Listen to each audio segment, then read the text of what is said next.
Hello friends, this is week 7 of LD500 and I am Priscilla, your chaplain for this week. This week's spiritual formation is on double-mindedness. What it really is that when there are competing commitments or competing priorities, they get in the way or reduce the growth that we desire. And I wanted to take a few minutes to come to the place of becoming single-minded. And how we do that is becoming attuned to God, turning to God, and listening to what God is asking us to do or to work toward. There's a couple of stories I wanted to share with you. The first one's mine. 20 years ago, I went into labor at 6 months with Rebecca. Now that's very early in the pregnancy. My medical team informed me that they were not going to save the baby's life because this was very early and the chances of having a baby that was viable or was born alive was very slim to none. Now this was a double-minded situation with a double-minded hope and goal, because there was me. I knew that God has said to me that Rebecca had a huge future, that she was a testimony to God's great love. But here was the medical team telling me that that was not going to happen. And so it was very important and imperative that these two places of double-mindedness or goals came to a single place, and when we arrived at the single-mindedness, we stayed on that path and saw it through. Now, I had a very wise physician who heard me and could listen to me. Here's what we read in our handout for this week. It talks about exerting our will, and that alone is not enough to make change or influence direction, because our wills are influenced by underlying beliefs and emotions. And it is those beliefs and emotions that clarify and change and purify our will.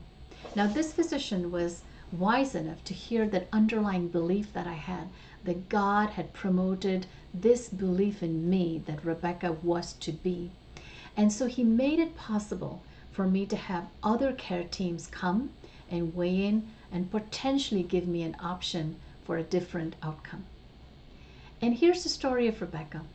We were told, for example, that she would not have any coordination in her fingers. But you can see she started playing violin, which requires heavy coordination very young.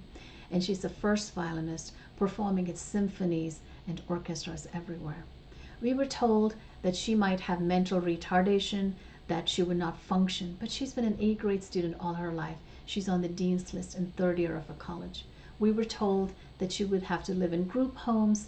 But when we had another kid, she babysat him. In fact, we left the baby alone with her several times, which she took care of very gladly.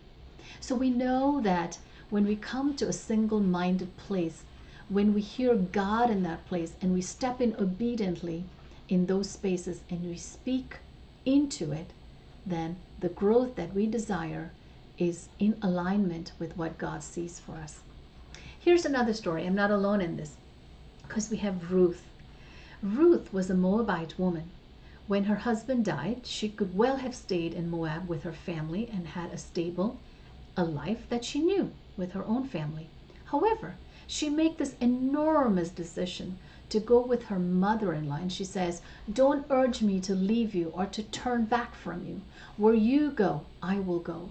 Where you stay, I will stay. Your people will be my people. Your God will be my God. Where you die, I will die, and there I will be buried."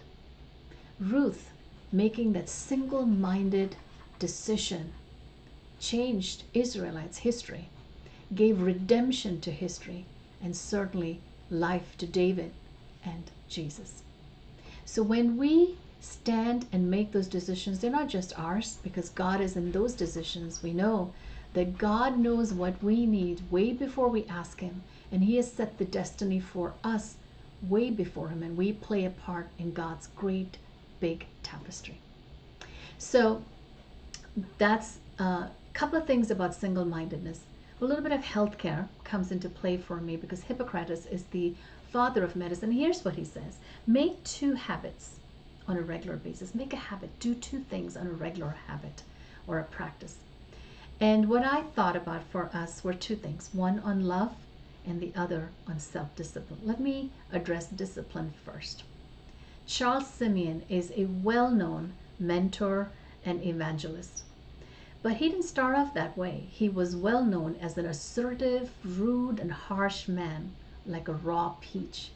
But people around him saw something ripe and sweet in him, and he developed the discipline of getting up every single day at 4 in the morning and spending significant time with God in devotion. And it's this place of great spiritual strength that he lived out his entire life. And he's known for his discipline and is known for his great evangelism.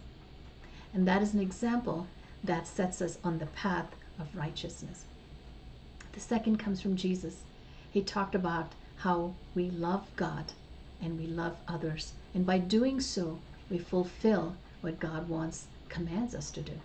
So with that, I leave you this week, and hopefully we have some time to think about how we can spend this week being loving, receiving love, giving love, and perhaps attaching some discipline to the rituals of this week.